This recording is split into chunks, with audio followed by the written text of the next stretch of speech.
Algonquin Gym. On behalf of Rogers Community 22, I want to introduce this game to you. We are bringing you the gold medal round of the Ontario Championships for the colleges. And you can see behind me that they're getting ready to introduce the Durham Lords and Humber Hawks. And this promises to be a great battle. For you people that missed the bronze match, Algonquin Thunder have kept their hopes alive to make it to the Nationals by beating Mohawk 90-66 in the bronze game. Anyway, I'm going to turn you over to the game. Mike Katz is going to be chasing after his 6th straight title for Humber. That's going to be his 7th straight title. He's already won 6. And your play-by-play team tonight is Downtown Bobby Brown, and Jack never had an unkind word for referee Eisenman. Ladies and gentlemen,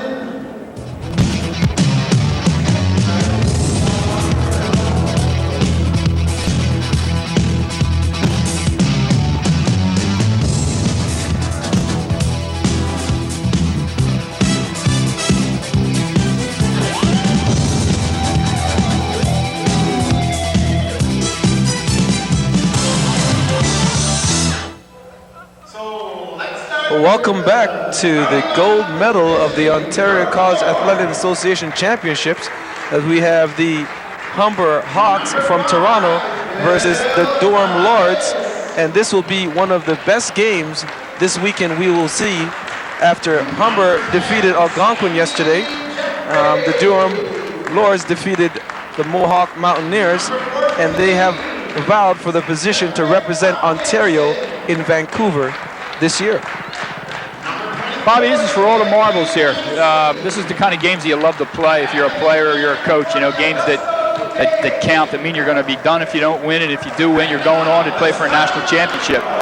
I look for a real good matchup here. I expect that we'll have a real good athletic team from Durham and a real good athletic team from Humber. I don't think you got a whole lot of difference. Probably Durham's a little bit bigger than Humber in terms of size. Humber's more experienced, I think, in that their guys know each other better, that they played longer together. And Mike Cates does a great job, and so does Kerry Vincent over at Durham. But I look for this to be a real good game. Athletes flying all over the floor, loose balls, fast breaks. And I think we're going to be in for a real treat tonight, Bobby. Yeah, I'm going to enjoy this one, just from a coach's point of view, but just as a fan as well. This is going to be very interesting to watch, see how both teams vie for that position to dominate throughout the night.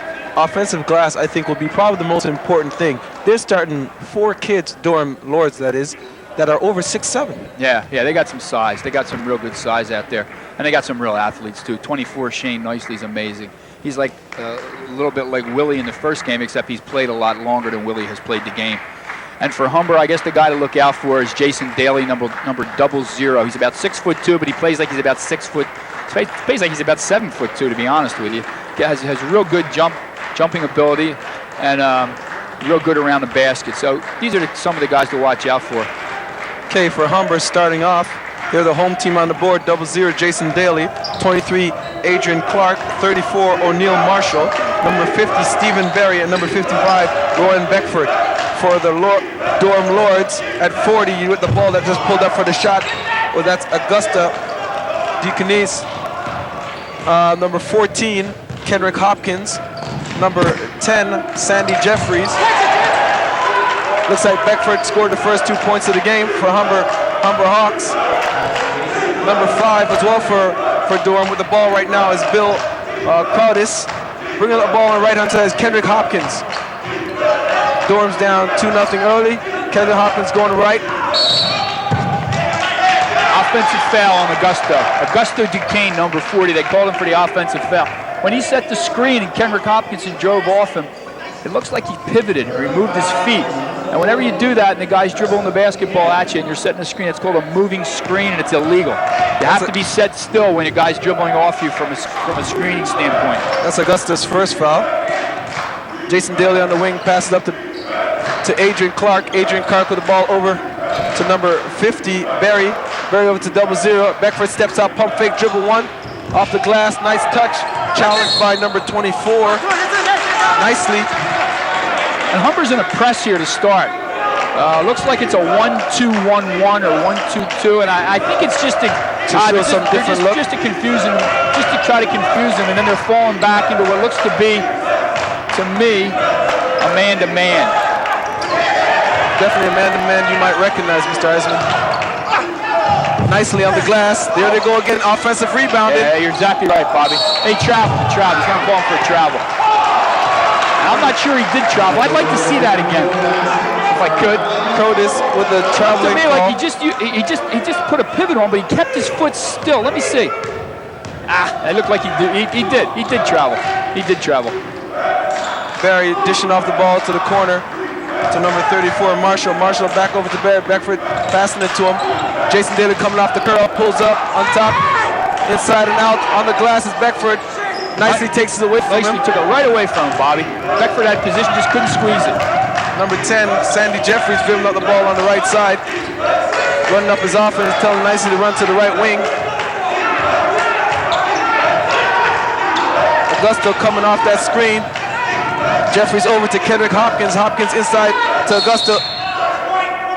Off the ball. Away from 23. Adrian Clark, it looks like. Adrian Clark pushes Mr. Caldis in the back. Definitely a physical game earlier on. It looks like it, Bobby. Right around that basket. They're banging all over the place. Jason Daly on Kendrick Hopkins. Nice and low in the step. Posted up. The keys on Beckford. Backs Beckford down. Beckford holds his position. Reach. Daly.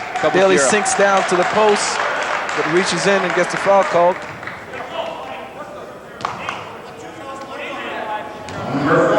Yeah, they're going to try to post up number 40, Augusto Duquesne. He's a big, strong kid. He's about 6'9", probably weighs about 240 pounds. And plays at the other level. Real strong upper body. He's played professionally before, I understand. And he averaged 12 points a game, so I'm going to guess that he was a pretty much of a team player, and he could have scored a lot more if he wanted to. Wanted to move it around and have a balanced attack for the Durham Lords and Coach Kerry Vincent. Knocks down 2 of his foul shots. Barry with the ball on the left wing. Over to Marshall. Marshall hesitates, steps, nothing there. Barry on the three-point attempt. Short. Goes over the backboard. Ball goes to Durham. Teams are just feeling each other out here so far, B. Looks like to me. 2-2 tie with 17 minutes and 30 seconds left in the first half of this gold medal championship at OCAA Champions. Rogers Cable, Community 22, bringing us exciting basketball action. Good job by 55. He's 55. Rowan Beckford steps up. Beckford did a real good job of fronting Augusto Duquesne there, not letting him catch the pass. So what happened was, when the guy went to bounce it on the floor to him, he couldn't catch up with it. Marshall on the wing. Pass over to Beckford. Beckford swings it, looks back door, nothing there. They pass back out to Barry. Barry gets baseline Marshall. Marshall squares up, nothing there. Gets Duquesne, passes out to Jason Daly. Swings it for one, back inside to Beckford, nothing there. Marshall dribbles left, jumps off his feet to Barry. Barry has the ball up top, calls fist as a signal with 4 seconds on the shot clock. Goes right on nicely. Jason Daly pulls off in time. Misses nothing but net, should have been a violation. Nothing there. Kendrick Hopkins brings up to the right floor as Jason Daly gets in his shorts. Good defense on both parts. Great defense, Bobby. Great defense. Here, look at this. Trapping the cards on Jeffrey. Jeffries comes out with a left-hand dribble. Inside out move, baseline jumper. It's good. All he did, Bobby, was just go from one side of the court to the other and look at his teammates and use them all as screens. And he got off a little jumper by using a screen from, I think, Shane Nicely. Good job by Jeffrey. Daly on the wing, not looking for a shot position. Adrian Clark squaring up. They reach in and can't get put it on the floor and go in the middle like that. If you're going in the middle with the ball on the floor, you got to go to the basket. And there was just too many green shirts in there to expect to be able to go anywhere with the basketball. Here's Jeffrey using that screen again. Nicely over the top to Crowder's. Crowder's pivoting on the top. He walks for sure there. You saw him switch pivot feet there. You can see this real good, I think. There he is catching the ball. Now, you didn't see him move the other foot earlier, but he did move it earlier. That was definitely a travel. Durham sticking together at all times here. 4-2 for the Durham team. 15 minutes left in the first half of this gold medal game. Marshall on the wing. Down screen set to Beckford. Nicely fighting over top. Again, there you go. Same kind of defense at this end of the court. Doesn't look like either team is going to allow anyone to post up on the block. They're going to try to play in front. Full court not defense. let him take that position. Full court defense being shown here. They drop back Backcourt set.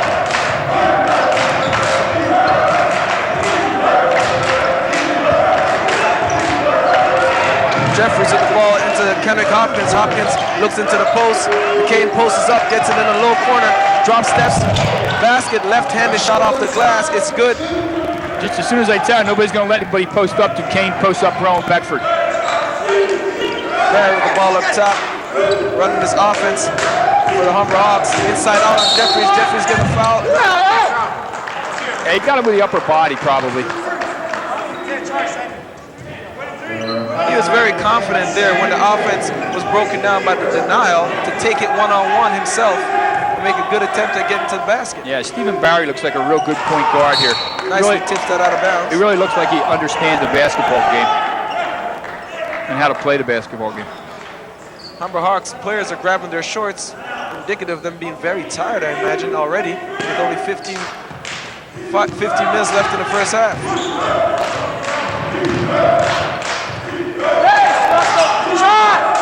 Outside shot by Rowan Beckford. That is good for 3. Cannot let him shoot that, Bobby. If they let him shoot that all day, they'll be in trouble. Rowan can hit that shot. 1 point deficit now. Humber Hawks are down. Durham brings the ball up. Jeffries with the ball at top, calling out his offense in a box formation.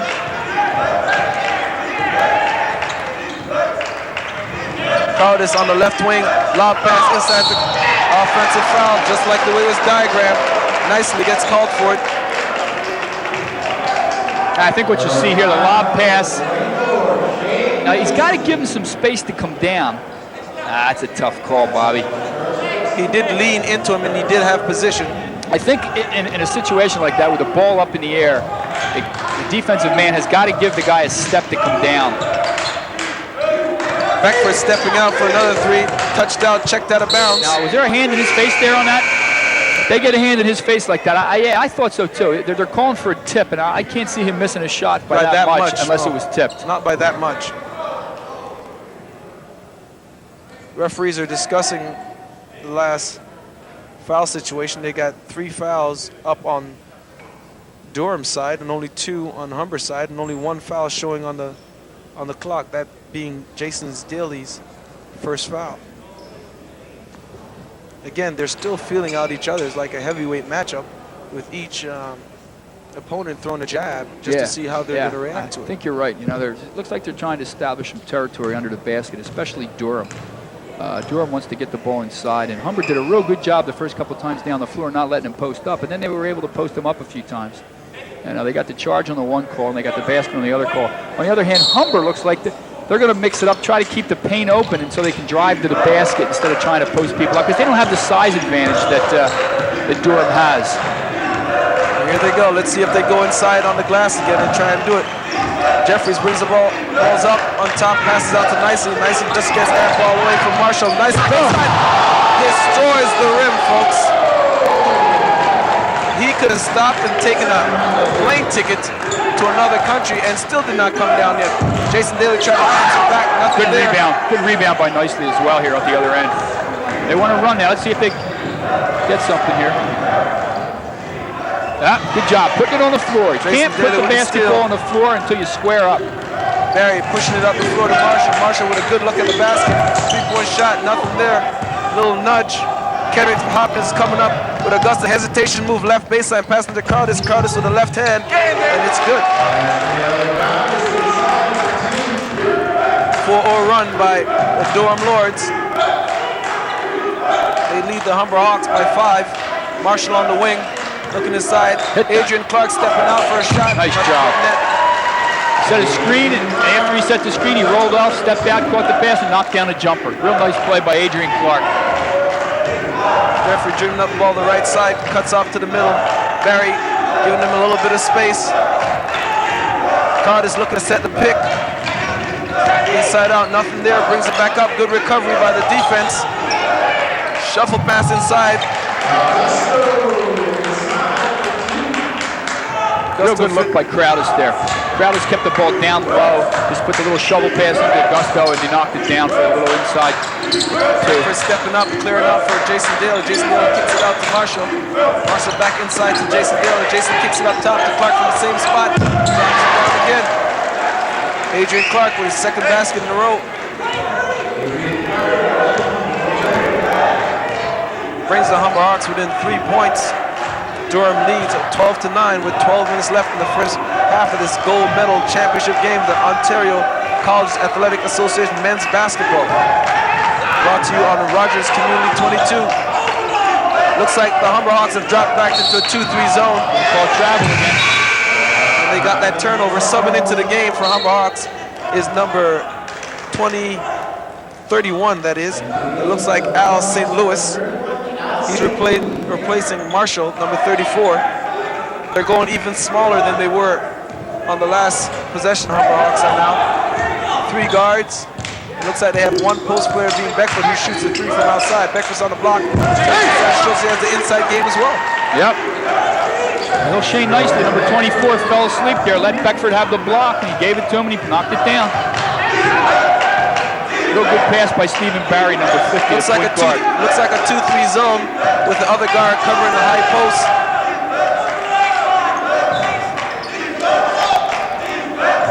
Penetration by Jeffries, jumps in. That's going to be on Barry, number 50. That looks like that's Barry's second, I imagine. Nope, that would be his first. Come on, ref.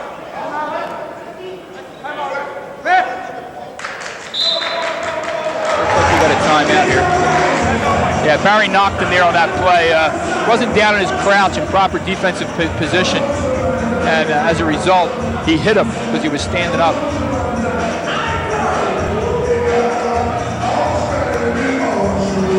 Cellular communications for this production were provided by Rental AT&T.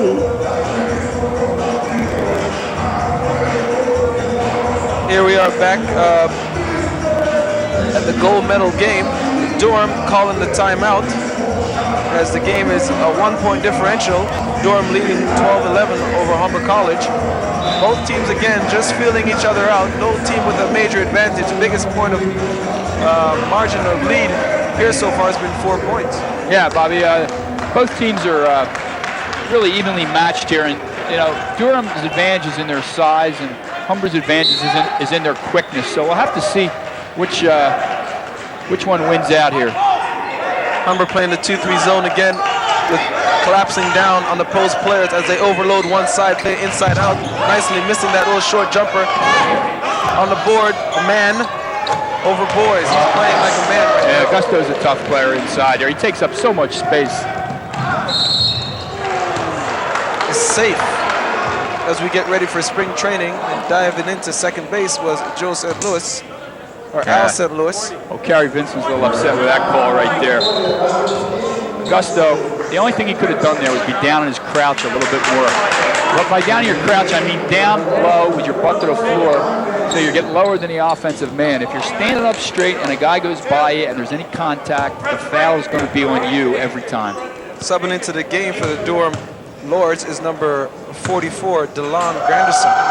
I've known DeLon for a few years now, Jack. And he went down to junior college in the States to play for a year and ended up coming back to Durham College. That year of experience seemed to put on a little bit of bulk. And now let's see if he's actually improved his game. Because he was trying to all-star at one point. Yeah, Bobby, he was a real good player at Runnymede High School in Toronto. And didn't quite find his way at first when he came out of high school. Nicely. And now he's in Durham. Doing a good job for him is what I hear. Nicely just ran through Al St. Louis and sent him into the other county, or sorry, other province. Yeah, I think Al tried to take a charge here. Here we see Nicely coming down, and again, not down in your crouch. Went for the little reach there, which I don't know if you saw with his left hand, and got called for the reach. Carlos with the ball, kicking over to DeLon Granderson. Granderson penetrating right, pulls up. Offensive-minded, nicely tips it out. Good job by Nicely on the offensive glass. Couldn't get the ball himself, so he tipped it out to his teammate. Nicely in the high post, jumper, short, nothing but there's Granderson on the boards to pick up the loose ball and put it in. Offensive foul call on Al St. Louis. He's definitely been brought into the game to create something on the offensive end in terms of transition. DeLon. Yeah. Yeah, but he did a great job there. Watch him stand in here and take the charge. Watch him stand in here and take the charge. Get nice and low. Just keep his feet and get the charge call. Real good play because Humber's beating him down the floor. but he got down in position and didn't let him have the layup. Humber looking like they're ready for a half-court trap. Rotation over the top to Grandison. Grandison, a nice hard shot. Nothing there. Picked up by Barry. Barry trying to get control of that ball. Over to Adrian Clark. Adrian Clark pulls up Barry with a nice open look off left. Nicely over top of everybody. Picks up the board and comes down hard on the floor. Yeah, they got a little confused there with the rebound. You see that happen sometimes. And one didn't know who was going to grab it. The other one didn't know who was going to grab it. And they wind up knocking it out of bounds. Coming into the game for the Humber Hawks is number 34, O'Neal Marshall, replacing Adrian Clark.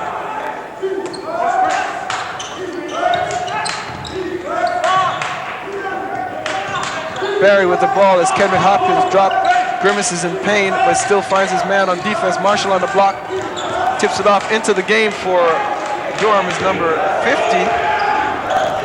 Tom Corey. Coming off with the ball on the wing right now. Pass out to Hendricks. Ball to number 14, Kendrick Hopkins. Shot outside by Nicely. 3-point attempt, nothing there. Jason Daly shows us his ability to jump into a crowd and pick up a rebound. St. Louis on the wing, transition again, in and out. Marshall with the ball on the rebound. Back to Daly. Daly dribbles right once, pulls up, checked off the hand, but still knocks it down. Jason Daly's real tough inside. If you see him get the basketball in the paint, 9 times out of 10 he's going to score. Real good inside player. Doesn't look like Durham's too comfortable shooting the outside jumper. This zone by Humber has done a real good job for them in terms of changing up the tempo a little bit.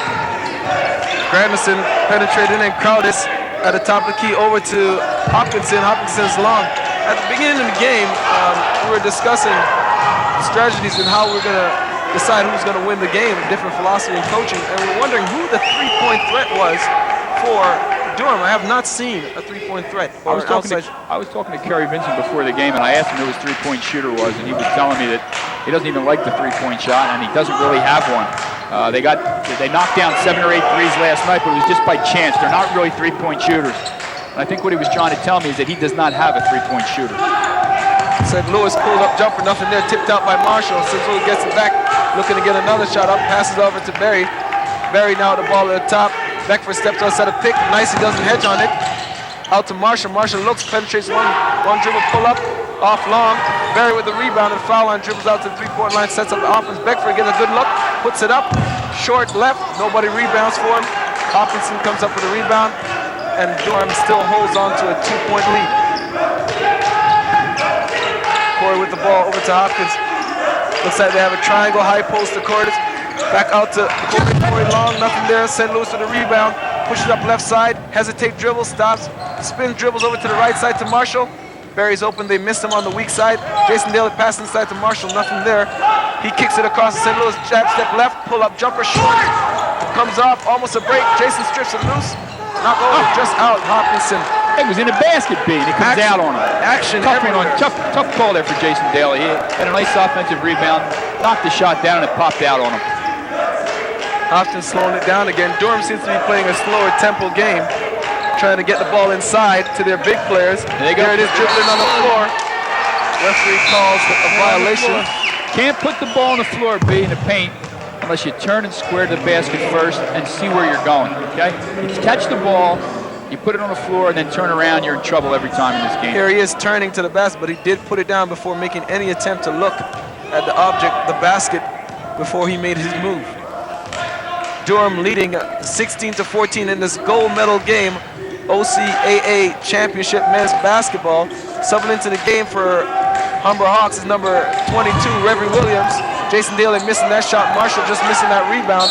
DeLon Grandison gets fouled by number 34, O'Neal Marshall. Referees are doing a great job with the foul situation, keeping on top of it. 6 fouls for Humber, 4 fouls for Durham. Pretty even there, Bobby, with the fouls, that's for sure. Definitely some good refereeing being placed here tonight at a gold medal game. Yeah, you know, the thing about you want a game like this is you don't want to notice the referees, and so far, I don't think we have. They have done a very good job. Subbing into the game for the Humber Hawks is number 40, Patrick Nelson. And subbing out is Ron Beckford. Loose ball on the floor. Crowder's dice for it. Doesn't come up with it. Reverend Williams with a hesitation. Jason Daly on the right goes up strong. There's Adrian Clark with the rebound as the smaller team was dominating the board on that occasion. And the reason they are is that you saw they had 4 guys that ran back. You know, you put 4 people under the basket and come running back hard, you're going to get the ball. Real good hustle by Humber. 16 all on the score. Granderson baseline, nothing there as defense swarms him. Crowdis with the ball up top, kicks it back to Jeffries. Granderson looks for a shot. It's good. That's something that he has definitely tried to do over the last year and a half with his game, is step outside and shoot that long distance range jumper. Well, I think that Humber will take that. I mean, it's the first time they knock one down, and what they're going to say is knock him down consistently and see if you can beat us from outside at the three-point line. And we'll have to see how it shapes out. Adrian Clark at the top. After setting the clean, swings it over to Reverend Williams. Reverend wants to take him. You know that. Pulls up one dribble left. That is something he looks for when he comes on the court, to look to score baskets. Revy's a real good one-on-one player, Bobby. You know that. He can put the ball on the floor and break you down one-on-one as well as anybody. Revy has to play defense, though. That's where he runs into some trouble. Jeffries looking up, swings it over to Corey. Corey penetrates left. Nothing there. Doesn't look like he wants to be a threat. Kicks it outside to Granderson again. Hesitates. Nothing there. Back out to Corey. Looks again. Hesitates again on that shot. Sends it over to Jeffrey. Jeffrey makes something happen with only 3 seconds left. Pulls up. Off left. Rebound. Marshall. Outlet. Here we go. Here we go. Neil. Here's Revy and the block. Here we go into the booth as they run us over, and we make a saving tackle to stop the action that's moved into the telecast booth. And we are still alive here at Algonquin College. Very luckily, by the way. We are saving the day here. Reverend Williams Bobby, I coming caught up the that right television. side. I caught that television. You see the guy step and take away the position and not let him get up the sidelines. And here we go. As he takes here us we out, go. as we go, we're in the action and we're not even in uniform. Here we go. Marshall taking out the ball for Humber College. Passes up to number 40, Patrick Nelson. Nelson at the top running the point right now. Revy running the baseline. Single double. Single double. Single double is what this is called here. Kicks it out inside. Show it to you. We will. Marshall inside to Clark. Marshall looking in. 2-man game. Dribbles left. Good move. Left-hand layup misses. There's Adrian Clark with the rebound. Up strong and the foul, but nothing called by the referee. Jason Dale with the tip. Nothing there. Back in his Clark and jump ball as they are fighting tenaciously for that basketball. Real good hustle underneath the basket. Humber, who's a smaller team, is going a lot more aggressive to the glass than Durham was on that occasion there. There's a good drive by O'Neal. Just falls a little short. And look at Humber keep going after the basketball. Ball out to Reverend Williams. Dribble one to the right. Pull up nicely. Gets a hand on that. Very nicely at Nice, that. yes. Nicely with a nice block. On the block. Number 5, Crowdis gets called with a hold as both players trip to the floor. Tough spot to call a foul in. That's a tough call there right there. What happened was Crowdis fell down and was trying to get up, and there was another guy that was right there, and Billy called a foul, and I don't like that call at all. Score is 19-18 for Durham. They lead by 1. The reason I don't like the call is because there's no effect on the play there. That had no effect on anything. No bearing whatsoever. So let it go. Marshall on the wing. Adrian stepping up high. Clark, that is. Over to Jason Daly. DeLon covering him. Backdoor cut. Flex. Travel. But they did get called for travel. He was so wide open. Looks to the floor as if it caused the traveling. I imagine a 2-foot jump stop would have saved him that violation. Probably what happened there, Bobby, is he got a little excited because he was so open right under the basket and his back was to the basket, and he knew he wanted to get a shot off, so he rushed a little bit and wound up traveling with the basketball. Real good game we got going here, though. 1-point game, 6-6 in fouls, 4:14 left, 2 heavyweights. Jeffries with the ball, passes over to the corner to subbing into the game, number 20, Trevor Challenger, it looks like.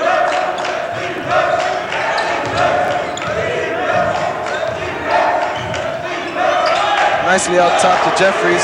Shot clock running down it deep. Take it. Missed as he comes nicely over the back. Nothing there. Adrian Clark to Jason Daly up the wing to Nelson. Nelson dribbles up the right side. Marshall in the block, nothing there. 3 defenders surround him. Swings it over to Adrian Clark. Referee on the wing, and he's looking to take him. Passes inside to Jason Daly. Fadeaway jumper, nice and high, arcing shot. Marshall with the board. Brings it out top.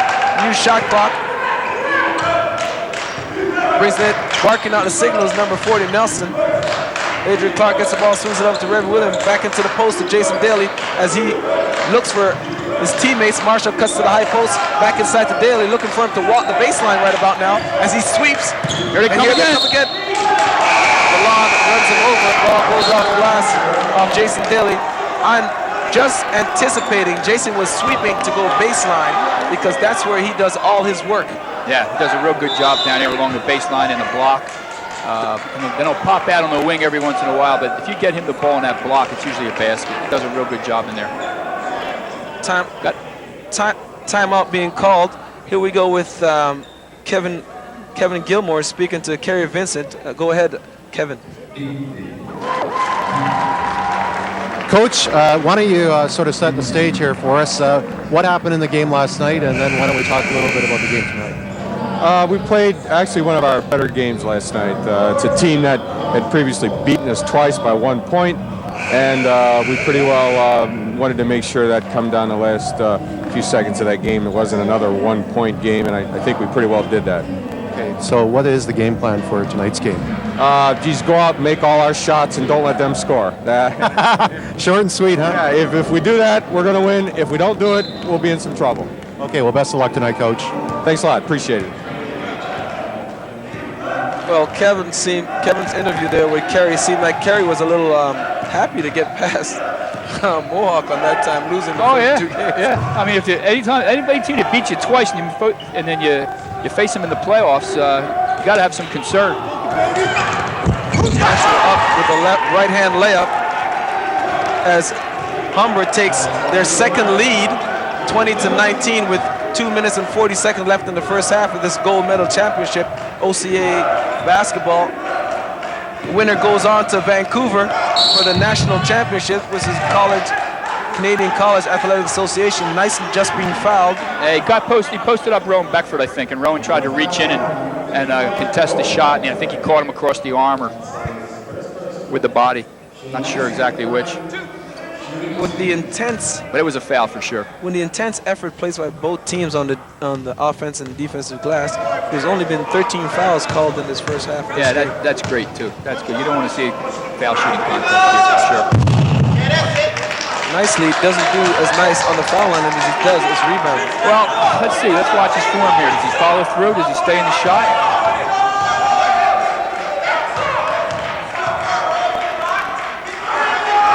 That's pretty good right there.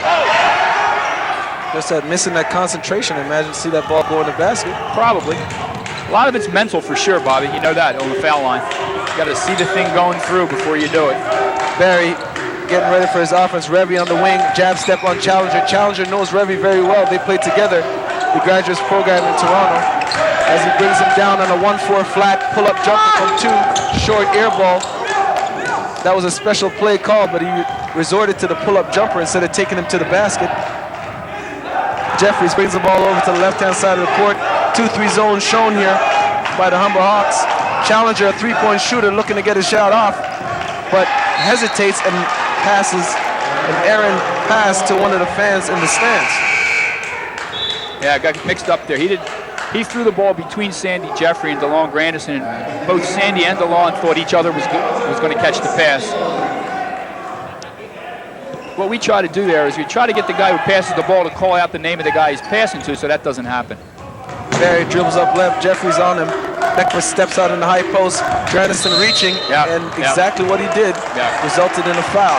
Puts the Humber Hawks in the bonus with 1 minute and 40 seconds left in the first half. But watch him here. You didn't see the first one. The first one he reached, they didn't call. The second one did it a second time, and they finally called him. It's like I wanted to get called for a foul, so I'll reach twice instead of once. That would be lazy boy chair defense right there. That's exactly it. Not playing with your feet, playing with your hands.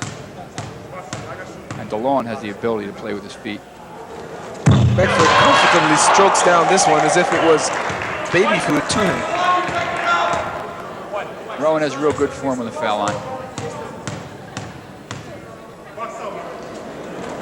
Humber with their biggest lead of the game, 3 points, 22-19. Durham looking to run something and get on top before the end of the half.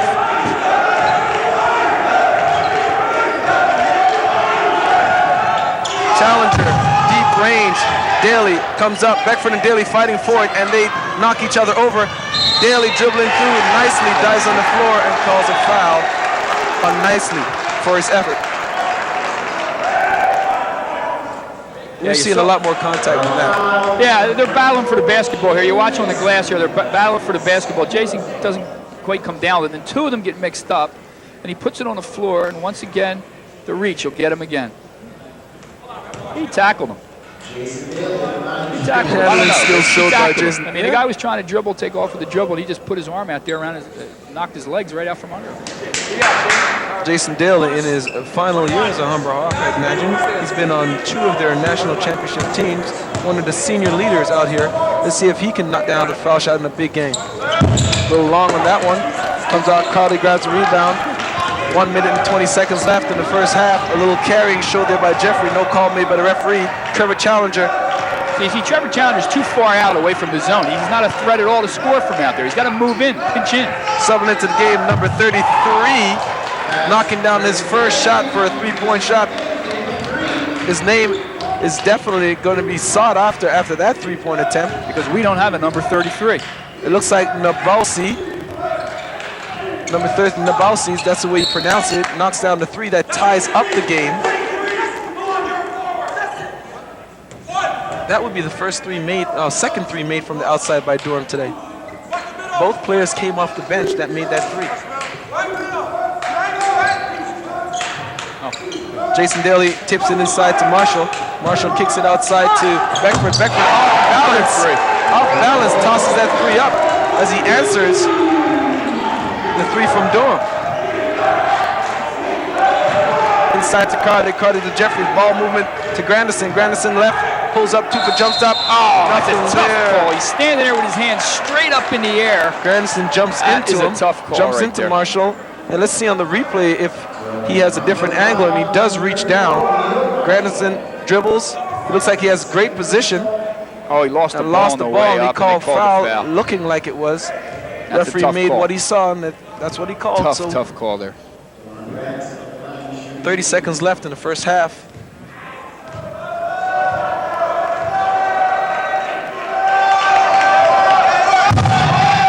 Dropped his hand, walked off the foul line, didn't have a chance. Grandison missing his first shot. Gets another opportunity.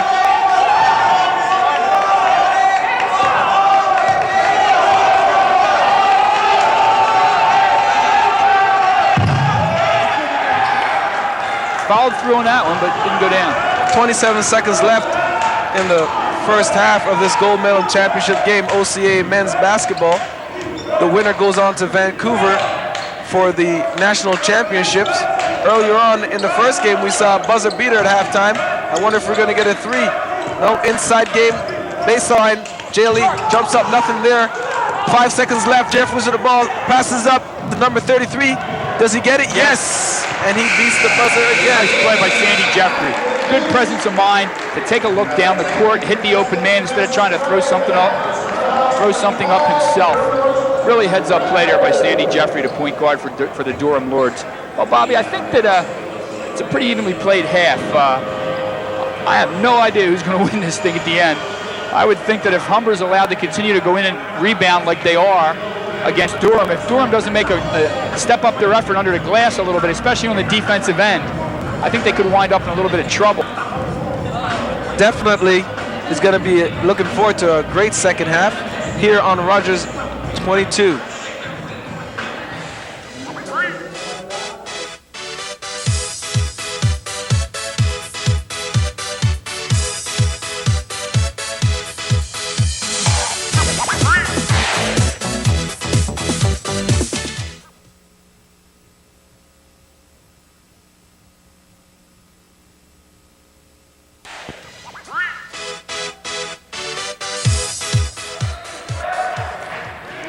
Welcome back for the second half of the gold medal game in the OCAA Men's Basketball Championship. Humber Hawks versus the Durham Lords. Jason Daly giving you a little showtime, like I said, come back for more action, and there it is on the first possession of the game.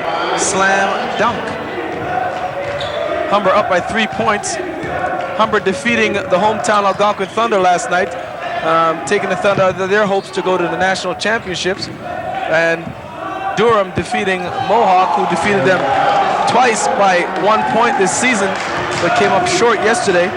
Tip-in that last time by Cordis. Game's still 1 point, 27-26 for Humber. Stepping out is Adrian Clark, passing over to Barry. Barry on the right side, dribbles up. Penetration, helps defense there. Adrian Clark from the top, earlier on. Beckford called for his third foul. Is that 3 on Rowan? Yeah, it's going to be tough for them to try to deal with. Rowan's their best player. And for him to go off right now, well, Mike's going to leave him on there. Okay, it's not going to. Oh, it's only a second, Bobby. So he still has another one there before he'd be in trouble, I guess. Full court pressure shown. Again, they drop back. Jeffries reads it and brings the ball up calmly. Hesitation right on dribble, crossover to his legs. Barry right in front of him. Good position. Kendrick Hopkins there. No threat has Kendrick been yet in that position. Just a passer in a sense. Sink down into the post, tipped away by Ducanese. Marshall bringing up left. No one covering him yet. Alley-oop pass over to Adrian Clark. Tipped out of bounds by Crogis. Kratos read that real nice. And Kratos made a nice play up here to start the half for Durham. I told you before when we left at the end of the first half that Durham's going to have to pick up their play around the basket and do a lot better job rebounding on the defensive and offensive end. And they started off the half by doing that. Here's their single double. Taking Ducanese on the one-on-one. He has 2 fouls. Didn't see much time in the first half because of that.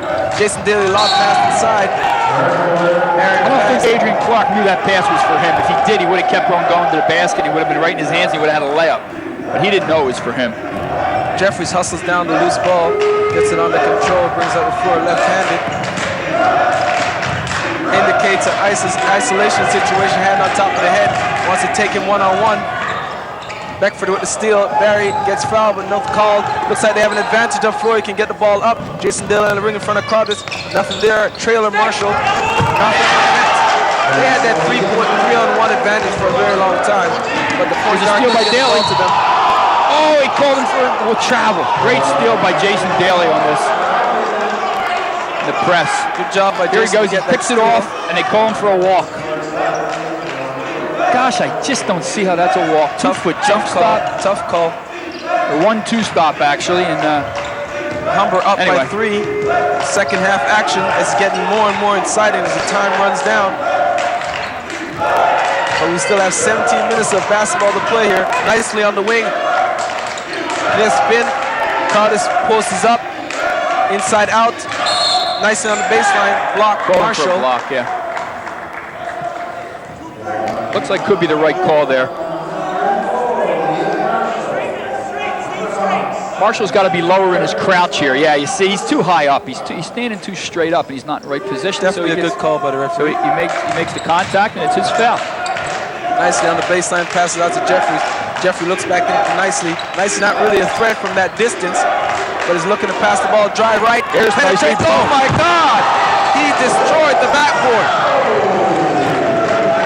I thought the game was over, Jack. It was a great play by Shane Nice there. He's a great athlete, this guy. And you're right, Bobby. Out there 30 feet from the basket is where you want him with the basketball. But you don't want to give him a path to the basket. Adrian Clark showing his nice touch from the top to answer that tremendous dunk.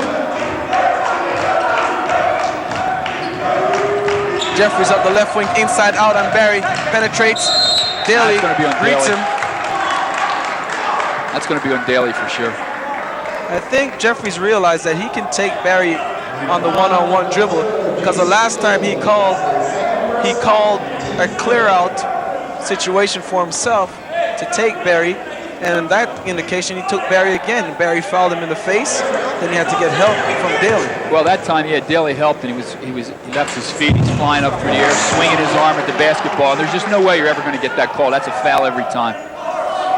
Sandy Jeffrey calling the isolation, must be able to shoot the foul shot, because if he's doing that, he's got to miss too. Got to get paid. Yep. Jason runs him over, steps over inside out, turns over by Hopkins, and here comes Nicely for another dunk. Oh! Bounce pass, Bobby. It's got to be on the floor. Got to be on the floor there. Good try. Miscommunication between the two. As they talk it over for the next time, I'm sure they'll have that on take 2 and get it right.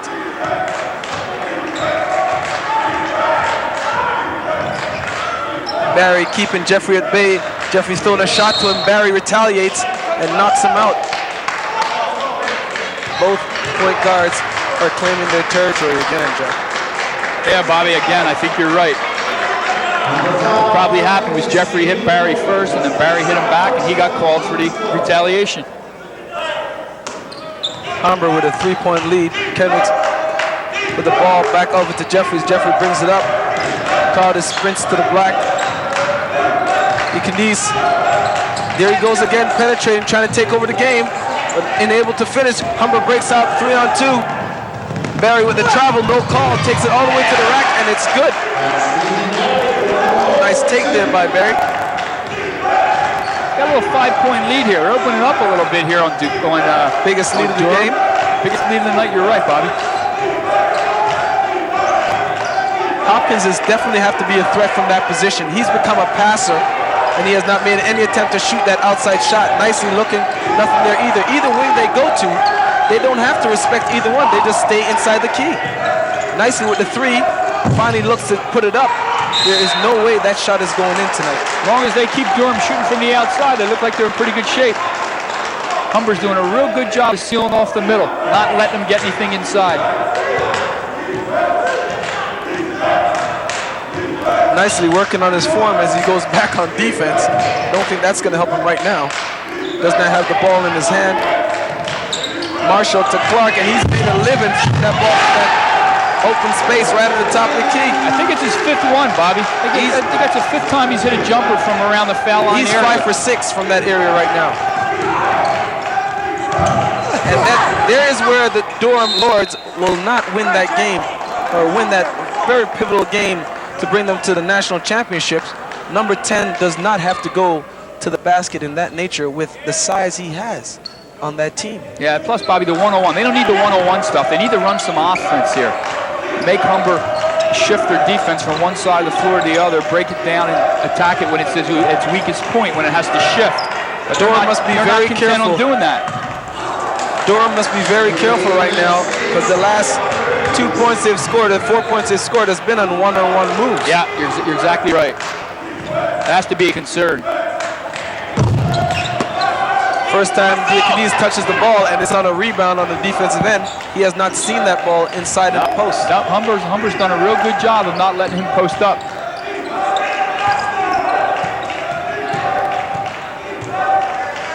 Sagging off. Can't get it into him. Can't get it into Augusto. Oh, yeah, there he goes. There he goes. Turning left every time. Fadeaway jumper, doesn't get it. That's the one shot he's had in 6 minutes.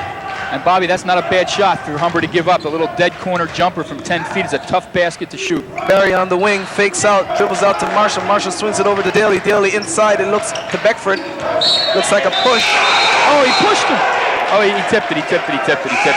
Referee makes an errant call, and he stands corrected as he changes his call. The other ref overruled him, which is the right call. Definitely the right call. Definitely got a hand on it by Kendrick Hopkins.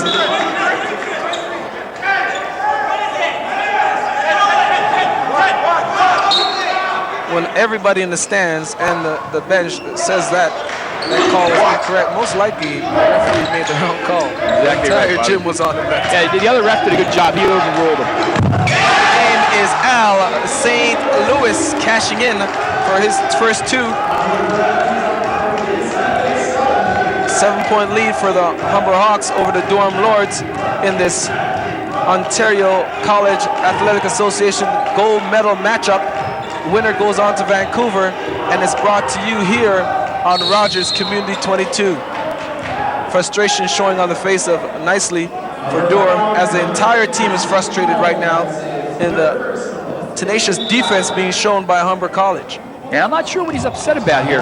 Crowdis sets a... Oh, okay, I think he wanted Crowdis to set a screen for him. I think that's what he wanted on that play there. You can see on the replay. He expected Crowdis to set him a nice big pick where he could go off the pick and maybe get a pass to the basket and give us one of those tomahawk dunks again. But, you know, Humber...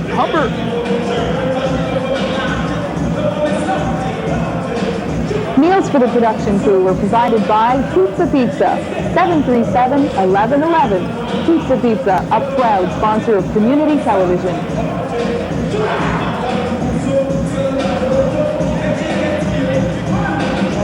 As I was saying before, Humber's opening up a little lead here. They got a 7-point advantage, and they're hitting their outside shots. And they're not that far. They're little 15-footers, and they're knocking them down pretty consistently. Durham's doing a pretty good job of keeping them on the outside. I guess they're betting that Humber's not going to knock them down all night. But I don't know. They're getting some open looks here that are look like pretty good shots to me. On the other end of the court, Durham has too much one-on-one, Bobby, I think. You know, they got to run some more offense. They got to shift the defense. They got to try to get their guys posted up. See, like when you're trying to post someone up, you want to take the ball to the far side of the court and extend the defense and weaken the offense. Weaken the defense. Extend the offense and weaken the defense so you can throw the ball into the post. If you can get a guy matched up one-on-one in the post, Augusto, you have a shot at getting it into him. Well, there you go from the coaching analyst point of view. Roger has all aspects covered here tonight as the Durham Lures looked to spread the floor and get the ball back inside one-on-one with Dickness. And he's baseline jumper, nothing there. Jeffrey comes out left. They're still playing around in that corner. Inca Dickness, and exactly like you diagrammed it, it came up and he came up short. Barry bringing up the ball on the right side. Nothing there. Traveling violation called, even though the ball is dead. Even though the ball was dead on the floor, he could not get up with it. Pivot foot was already declared. Turnover. Ball goes to Durham. Big stop there for Durham. Yeah, they needed that for sure, Bobby. 1-3-1 shown here, dropping back into a 2-3. Cordes in the high post, playing on that left side. Hopkinson finally makes a three-point shot for Durham, as they will now have to respect him for that shot. Yeah, but Bobby, I'm not sure he's going to knock that down on a consistent basis. You know? 5 for 7 for Adrian Clark from the top of the key. Humber definitely has to get out and get a hand in his face and make him or contest his shot. But I'm not sure Kenrick's a three-point shooter on a consistent basis. Maybe 1, 2. Jeffries with the ball, stationary, over to Crowdis. Crowdis has the ball, dribbles left one time, back to Hopkinson. Hopkinson over back to Jeffries. You want to still playing over that court. They're playing a two-man guard as if they're playing a little triangle inside. The post players running around. Here we go. They finally swing it back to Jeffries. There we go. 4 seconds on the clock. In and out. Good rebound. on the board. Yep. He got it. Came with a great rebound. That's what they got to do. They got to use their advantage. And here they are getting the ball down the court real quick. Marshall pulling up in transition. Oh, he didn't hit it. Dickness with the rebound. Not a bad shot though, Bobby. Little 15-foot jumper. You can't complain about that. You know, beating them down the floor. That's a good play. Durham brought the lead down to, or the deficit now down to 2 points. 37-35 for Humber Hawks here in the gold medal matchup at Algonquin College Woodruff. Hopkinson's feeling it. Dickness on the board again. Tries to get it, but he's using another part of his game to help his team out here. He's going to the glass a lot more than he is in the first half. Yeah, that's what they need to do. They need to get him on the glass a lot harder than that. I mean, or a lot harder like he has been doing. He's a big, strong, physical guy. And to have him standing outside or have him not get to the boards is not good for them. Barry with the ball inside over to St. Louis. St. Louis drags the back foot, misses off on the curl jumper. Kendrick gets the ball up to Sandy Jeffrey. Let's see what they do now here, Bobby. Let's see how they attack this thing now. Still in the corner, lob ball inside. Defense there, pushes off, travels, doesn't get it called. Crowdis goes up, tied game. Yeah, real nice play inside from Duquesne to Crowdis for the jumper. As we search for the telestrator, and we find it. We telestrate that last play they just ran. Good deny by Kendrick Hopkinson.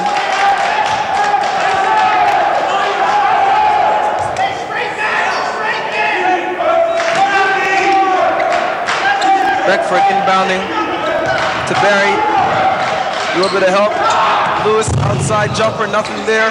Good battle. Barry pull-up jumper, short again. Duquesne Duquesne going hard to the glass, Bobby. That is what he's doing for his team right now to keep them in this game. Both ends of the court.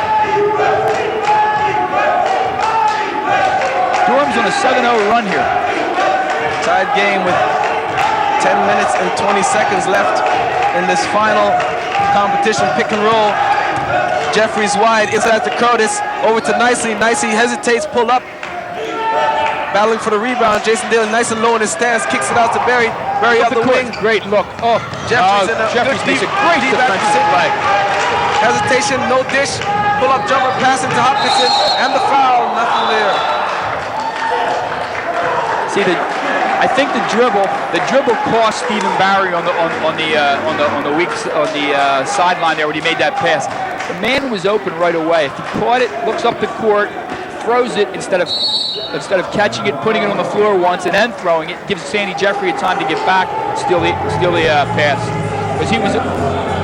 Here we go with Kevin Gilmore and Mike Case from the Humber College, head coach from Humber College. Go ahead, Kevin. Mike, another phenomenally successful year already for you, but obviously you're looking for the gold. Why don't you set the stage about what happened last night, first of all?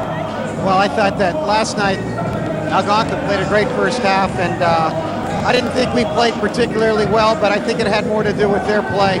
Second half, we kind of risked going for either getting beat by 30 or trying to come back with a trapping pressing game, and it seemed to turn the corner, and when we tied it up, I felt that the Algonquin kids started to get a little tight, which is natural, and it came down to the last minute.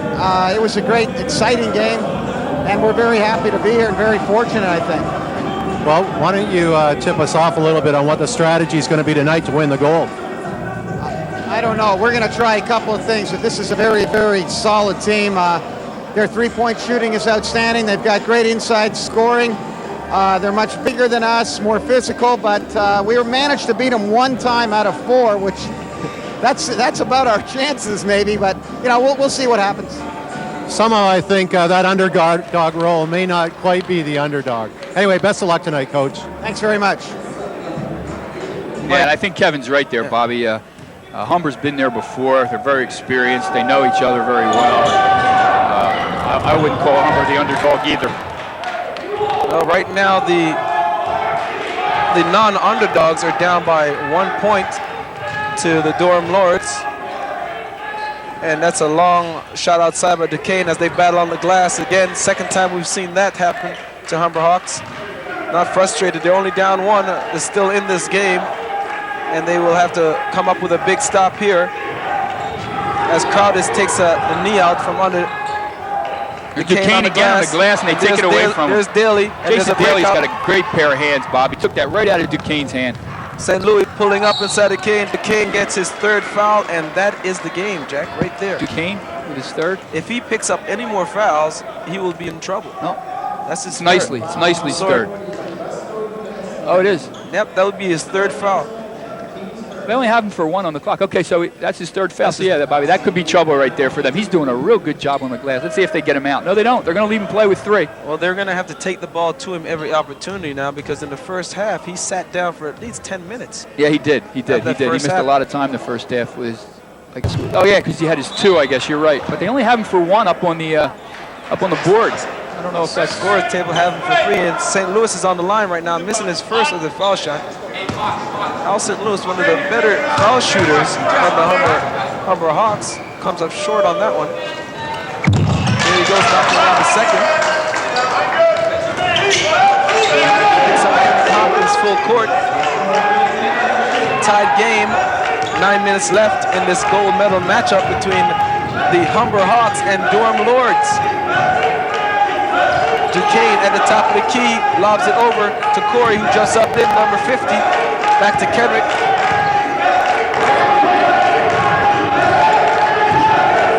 Nicely penetrating baseline where he does his nicest work. Baby. Yep. I did too. They're calling that on Barry, 50 White. I don't know what they're calling. Let's see if we can have a look at it and see. He's saying he pushed off. I'll have to take a look at that. Yeah, let's see here. Hopkins with the outside jumper. Hopkins takes the jumper, and you can't see it. But probably what happened was he probably pushed off with his arm, trying to get position underneath the basket. He's a small guy. He's not as strong as some of those guys in there, and he probably needs to get a little advantage was probably in a crowd and thought he could get away with it. Could.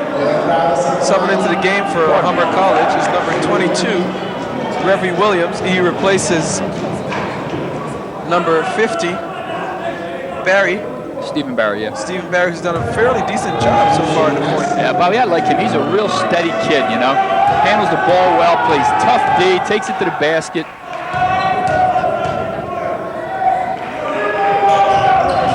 Nicely, not showing us any niceness on that foul line. No, he's having a hard time at the foul line. I tell you, that jumping ability gets you only so far. You're right, Bobby. Marshall on the wing, LA cut by UCLA cut. Jump by Beckford, and he breaks. And Beckford's a good shooter from out there. I like his three-point shot. I think he broke a piece of that backboard off. Yeah. 38 all. St. Louis on long pass into the baseline. The nice light strip off him. And there's Daly. Daly's hands picking again. His pocket. Again. Taking candy from a baby. Again, Bobby. He took it out of Duquesne's hands one time, and now he's taking that in Nicely's hand. Quick Beckford in hands the of high Jason post. Daly. Backdoor, nothing there. Hesitate. Daly has the ball on the wing. Kicks it out high to Marshall. Marshall looking around for nothing. Bounce pass into Beckford. Beckford's looking into Jason Daly. Nothing there. 10 seconds left on the shot clock. As he hesitates, Marshall pops up. Ball moving on one side. 6. St. Louis goes to the basket, and it's up, and it's looks like it's not going in. We're going to call a reach in on number 50, I think. Nope, 3-5. 3-5. Possession. 3-5. There's no 3-5. There's no 3-5. Let's see who calls it on here. Here's a swing of the basketball. St. Louis is going to take it to the basket. Oh, it's on Crowdis, maybe. Either Crowdis or 50. I don't know. Either one of them. So I think that one was on Crowdis. Was it on Crowdis? Okay. Subbing out of the game is Nicely. Subbing into the game is DeLon Granderson, number 44. Good steal. Hopkinson. Nice all the way drive to the basket. Good heads-up play there by number 50. Corey. Tom Corey. Reverie Williams up top. And then the Corey second part of that play was he got the ball up the court right away. Gave it right to Kenrick Hopkinson, streaking up the court, and he gets the layup. Marshall swings it off to St. Louis. St. Louis has it. Beckford post up nice Beckford's and strong. got him posted up. He hasn't posted up. Beckford has the ball, DeLon all over him, but he still makes the basket. Tie game. They did a real good job there posting up DeLon Granderson. DeLon had him, then he maneuvered to get himself around him, and he got himself a layup. Well, Duquesne has definitely taken a breather here the last 2 minutes. Haven't seen much from him. It's on Crowdis, number 5, over the top, over the back. Duquesne definitely has taken a back seat at this moment, resting up maybe for the finish of the game. But there's no time to rest right now because his team. Here goes Kenrick for the ball. Now watch Crowdis here come over the back. They call that over the back, okay? When he hits him from behind, he's trying to rebound. The other guy has position. They call that over the back.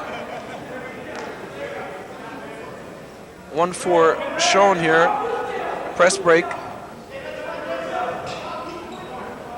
Defense being played on 1/4 of the court as all 10 players are crowded into a small area. There's some confusion here, and I'm not sure what If it's a all bonus about. situation, they're wondering if it's a bonus situation. 7 fouls are showing up. Okay, you're right, Bobby. You're right. And if it is, they should be shooting the 1-and-1 situation. Referees are discussing this with the table. And as well, in a gold medal matchup, you want all the rules to be as clear as possible. Therefore, there's no confusion and no error causing for a team to lose valuable points. Right, but I don't know what it is. They have 7. They're not shooting. Maybe it's after the 7th. No, it should be on the 7th, but I imagine that was an offensive foul. No, but I think he called him for over the back, which is not an offensive foul. It's just a rebounding foul. Anyway, we're back into it. Now that's a foul for sure. Referee makes up for that call down there. Referee will be going to the line for bonus in a second. If not, it's only 4 fouls for Durham. So Durham will be going into the bonus, not Humber College. Oh, you're right. That's it. It's only 4 on Durham. Humber's the one that has the 7 fouls, so Durham will be in the 1-on-1 when next time they get fouled if they're not shooting. I don't think Humber has to worry about that bonus situation. The way Durham's been shooting foul shots, that shouldn't come into play just yet. 40 all with 6 minutes and 45 seconds. St. Louis pulls up going left. That's a foul. That's a foul. Humber College definitely taking it at the Durham Lords.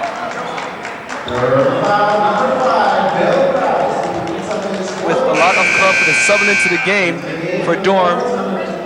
Number 24 nicely comes back in to show some control on the boards. Definitely rebound. See, he got him with the capabilities. body there, Bobby. You see that on the replay? He got him with the body. Al St. Louis took him into the paint, leaped, went up to shoot, and Crowder's got him with the body. That would be probably one of the words that should be used more often here today, is that's leaped. He's leaped. Every player here has leaping capabilities, and that's one of the reasons why they're at this level. Bunch of athletes out here, up and down the floor, running and jumping. Beautiful thing to see. St. Louis knocks down his first, concentrates on the second. Long on this result. DeCane finally shows up, grabs a rebound, brings it out to his teammate Henry Hopkinson. Jeffries back in the game, as it looks like Durham's going with their best lineup on the floor right now. 1 point lead for Humber. Jeffries out to Grandison. St. Louis gets called on the foul. Grandison goes to the Was it foul St. line. Louis or was it Jason Daly? St. Louis gets St. Louis, called. okay. As he But watch reaches Jason in. Daly's hands here. Watch Jason Daly's hands here. Watch him. Watch him get his hands in here. He Strip gets the the ball ball again. Strips the ball again. Great pair of hands by Jason Daly. Grandison in the bonus situation doesn't look too confident at the moment, but comes No up. follow nope. through at all, B. Doesn't No look follow doesn't through at look all. confident at all. It's all in the mindset of how you're going to shoot that shot. Even if your eyes are closed, you should think it's going in. Revy Williams dribbling right, looking to get the ball inside to Jason. Oh, to St. Louis, blocked out by Grandison. And this game is going down to the wire. No change from the first half. Good little bounce pass inside, gets control. But there's the guys leaping again to block the shot. Marshall looking up top, drags that back foot. Off balance shot. Oh! Jordan Ness. Tough move, Bobby. Jordan Ness. Tough No move control of his lower body. by O'Neal Marshall. Twisting in the other direction, knocked it down. Gives them a 3-point lead. That's a Humber Hawks leading by 3. And that margin is probably one of the bigger margins we'll see here tonight. Nicely out on the perimeter. That's where Humber wants him to be. Grandison, bad shot selection, comes off long. Hopkinson picks it up, he resets the offense. DeCane screaming for that ball. He wants it adamant, not getting it, posting up strong. There's a weak side help, and he gets the basket. Yeah, he did a real good job there. You saw them have the ball up high, swing it to the side, and Augusto had the guy pinned. He got the ball into him, and he knocks it off the glass. I think he realizes it's time for him to come out of his shell and show everybody that he's here to play today. We'll see. I think you're right. We'll see. Revy Williams playing around the top with Jeffries. Jeffries all over him, not giving him any room. Revy Williams wanted to get that shot off Beckford. Kicks it out of bounds. As Revy will be subbed for that showcase of Curly handling skills. He could have passed that ball a lot sooner. A lot sooner? Yeah, I think you're right, Bobby. A little bit too much dribble there.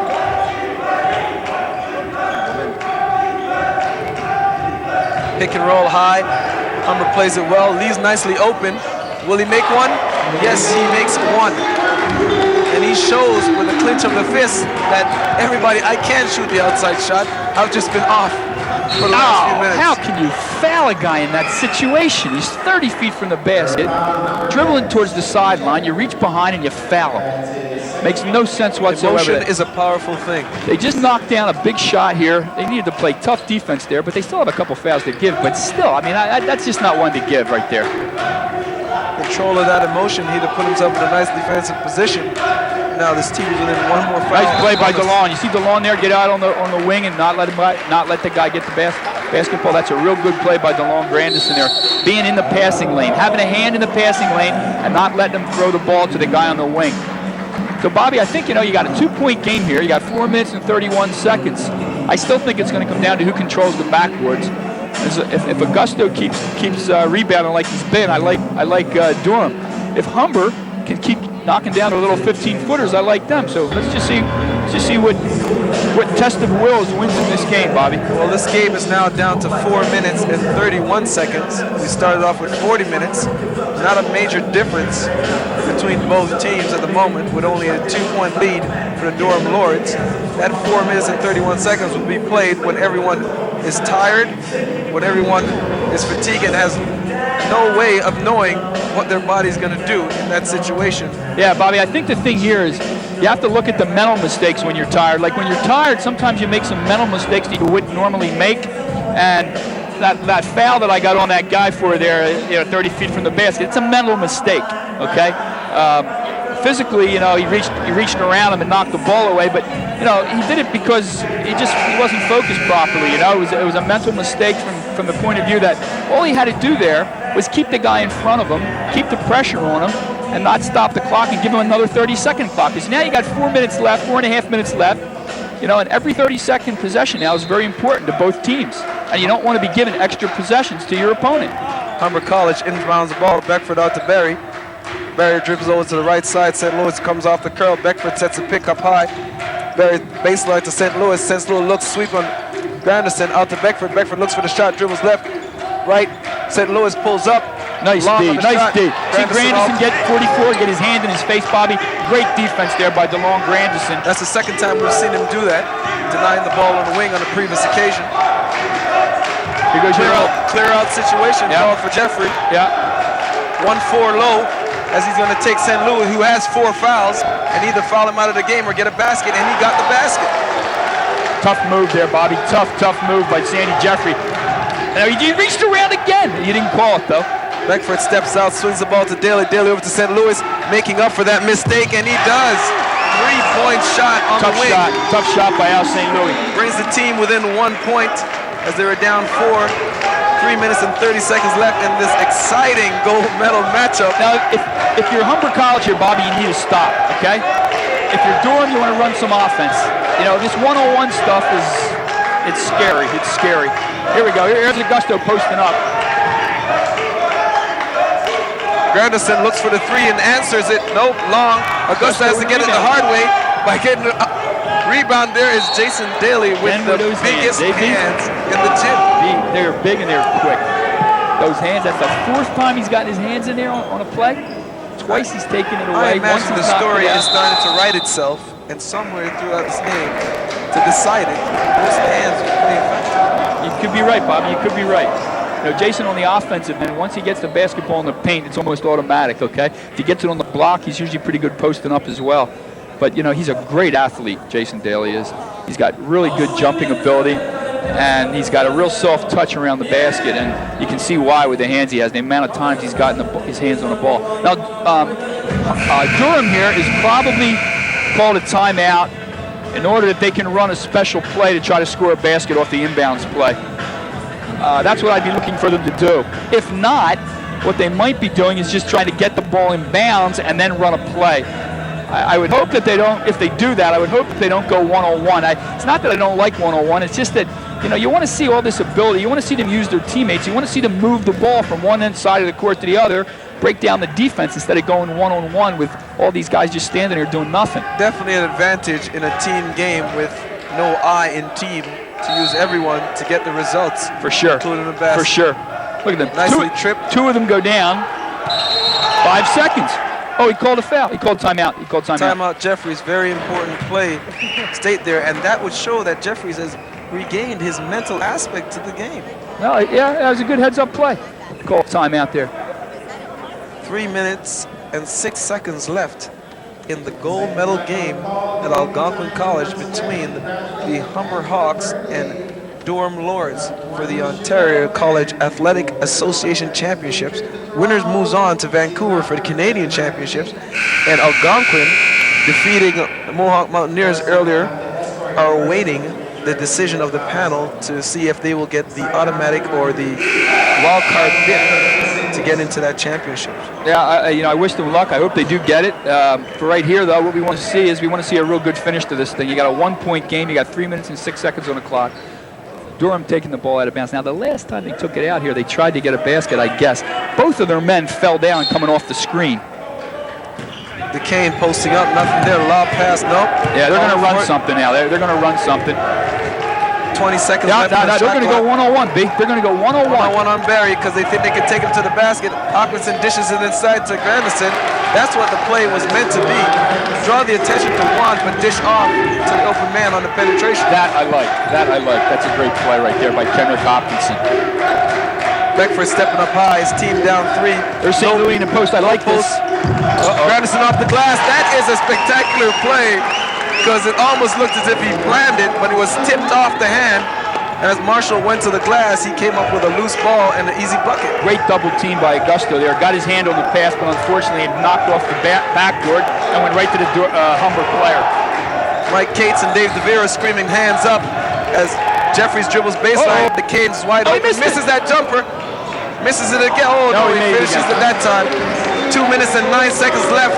Durham Lords up 3 points. Bobby, the glass. Augusto misses the shot the first time and has enough presence of mind to go after it the second time and knock it in. Jason Daly on the block. They don't double team him this time. He kicks it back out. Back inside to Jason. I reached around the back. They're going to call foul for sure. That would be the foul that puts them in the bonus situation. Time stops. 1 minute and 54 seconds left. You're right, Bobby. You're right. Hopkinson picks up his first.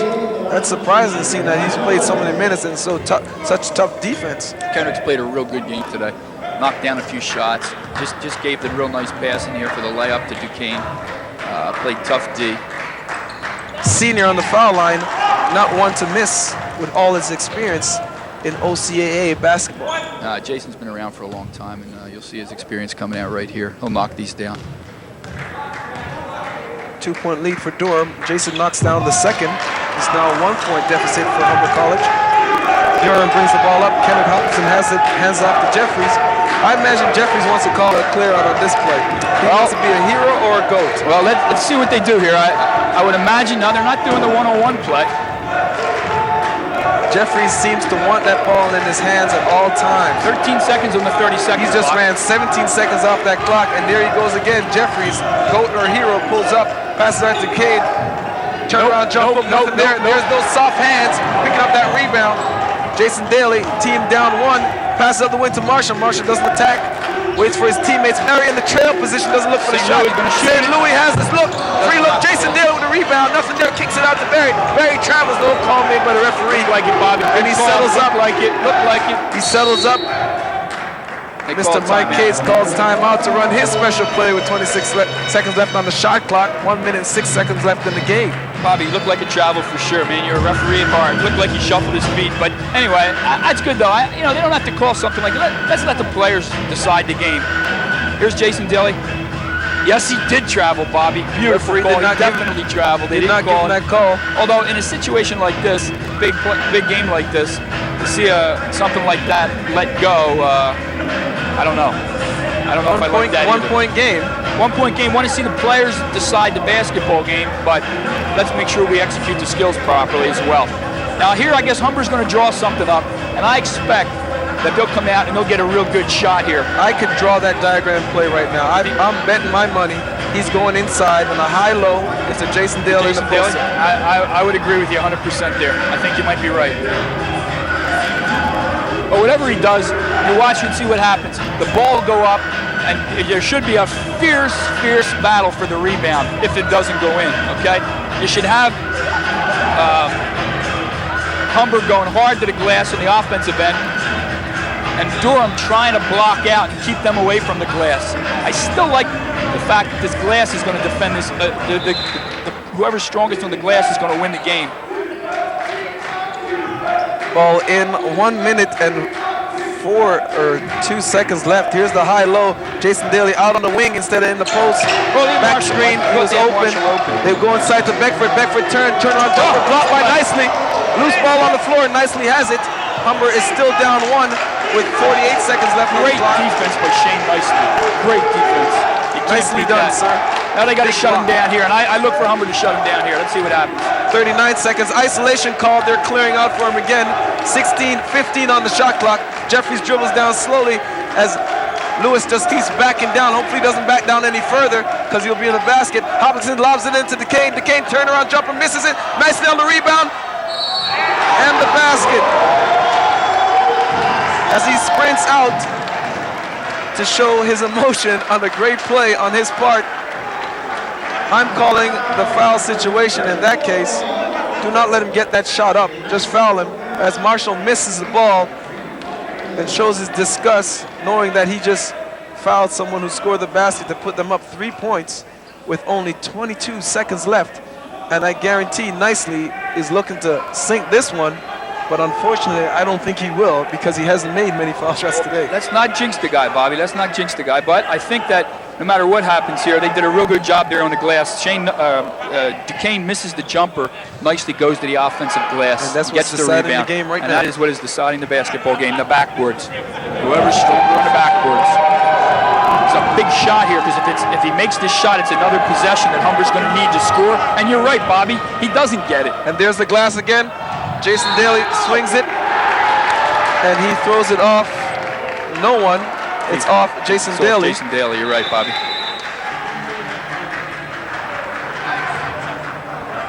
It's still only a 3-point game. Now, what you're going to do here if you're Humber College, if you're Mike Cates, you're telling your guys, do not let the ball inbounds. Go for the 5-second call because you don't want to see them get the thing in bounds and take time off the clock. If you get the 5-second call, you also get a psychological advantage if you can shut them down and not let them throw it in because you're going to get the ball. Okay, no time goes off the clock because you want to, if you're down, you want to try. You want to see the clock stop. You want to see no time going off. If you're up, you want the clock to run right now. So we'll see what happens here. I would imagine that Humber will come out real tough here and try. And I think that Durham will probably try to score off of this for sure, but we'll see what happens. Maybe not. Maybe they'll just try to throw it out again like they did before and then just run a play. I haven't seen any substitutions made by the Durham Lords. Nope. And if I am Humber, I'm fouling number 24, or I'm fouling number 10 right away as soon as I get the opportunity because they haven't made a foul shot yet today. Yep. Lob pass coming up, set up in a stack formation. No one going long. Everybody staying in the short court. They fouled Jeffrey. And St. Louis fouls him, and that would be his 5th. Looks like a second comes off the clock. Hopkinson with a smile on his face, pointing up at the clock and praying as Durham Lords have taken a prayer moment and hold on for this last 17 seconds, they hope. Okay, now they're going to call timeout again. And Kerry's going to get his guys in there, and he's going to make sure they knock these foul shots down and not foul anybody. You don't want to, if you have a lead here, you do not want to foul anybody and stop the clock. Or, not only that, you're going to put them on the line for free shots, okay? I think in this indication is 5 fouls. They have a total of 45 seconds to decide what substitution they're going to bring into the game. Let's see who Humber brings in. Al St. Louis, I would imagine they might bring in Revy Williams, 101 player, can score. And that's who they bring in, number 22, Revy Williams. Into the game right now. 3-point threat. They have three 3-point threat on the floor right now. Revy, number 50. Barry and Beckford at 55, who could step out and bring the big man away from the basket and shoot that ball. Now what Sandy Jeffrey needs to do here, he needs to make at least one of these shots to make this a 2-possession game for Humber. With 3 points, it's a 1-possession game. They can tie the game with a 3. Jeffries definitely has the heart of wanting that ball on crunch time. There's one. Definitely has the heart of wanting that ball in crunch time. There's one. So now it's a 2-possession game. Humber comes down and scores, which now what I would do is I would just take it right to the basket and try to get a quick layup if I was Humber. Quick layup and then get it. If they have a timeout, get another timeout, and again, don't let the ball in. Kendrick Hopkinson kneeling in the back. Looks like he doesn't want to see the foul shot, just wants to pay attention to the score clock, hoping it's a good result, and he gets it. 55, 2 possessions are needed. 17 seconds left for Humber. Barry comes down, Jeffries all over him. Revy coming down, they switch off well. Gets up 10 seconds on the clock, looks to shoot, it's a 3, and it's short. Decade knocks it out. They give it to Durham. They gave it to Durham. Decade knocked it out, but they call it out on Barry. 6 seconds left.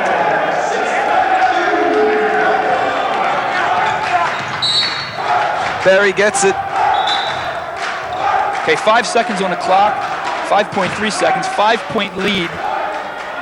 Duquesne's going to go to the line. It's still a 2-possession game. They still need 2 threes. Need 2 threes. The only indication I can have, or any situation that can come up at the moment, will be technical fouls or a 3-point shot with a foul attempt down the other end, and they stop the clock. 2 threes win it for them. although they don't have 2 possessions with only 5.3 seconds. We'll have to see what happens here. If I was Duquesne, again, you got to get 1 here because now 2 threes win it. If you get 1, 2 threes only tie it. 2 threes only tie it now. And if he knocks this one down, the game is as good as over. Well, it ain't over till it's over, B, but... Oh, I understand that point of view. But right now, I don't think... It doesn't look good. Don't think the Durham Lords are going to do anything but watch this ball get inbounded. Well, they shouldn't. They shouldn't. They should just stand there and don't touch anybody. Don't go near anybody. Misses long. Jason Daly to the finish. The basket is good. The final score will be 52-57. Jeffries hanging off the rim, showing everyone that he can get up there somehow. As he knocks down the big foul shots to send this team on to the Canadian Championships in Vancouver. Great action here. Yeah, just a great basketball game. And I know I'm hammering at this, but I think the difference was the offensive glass, or the backboards, you know. Durham did a real good job on the offensive glass, and they were able to control it at the end, and that's what got them the win. Tough loss for Humber College, who's been there many, many times, and they fought hard to the very end. It was a real good basketball game. Some fantastic athletic plays here, right, Bobby? Just some fantastic athletic appreciate plays the on OCA. the offensive and the defensive end of the court. I appreciate the OCA's abilities to come up with these types of competitions and showing that they can play OCA level and above. Maybe some of these players will go on to play at the CIU level, which will just enhance the level of the CIU if these players can do that. Yeah. These are some real good athletes here. Some kids that can definitely play at the next level. And hats off to the Durham Lords there. They played a real good game. They stuck in it right to the very end, and they came away with a win. They're all pretty happy. You can see them celebrating right now. It's a real good moment. It's a real great moment for them. Okay. And well, on behalf of Jack Heisman, I'm Carlos Bobby Brown. The champions for 1997 for OCA College men's basketball is the Durham Lords. And Sid Ziga congratulates. I'd like to say thank you for watching on Rogers Community 22.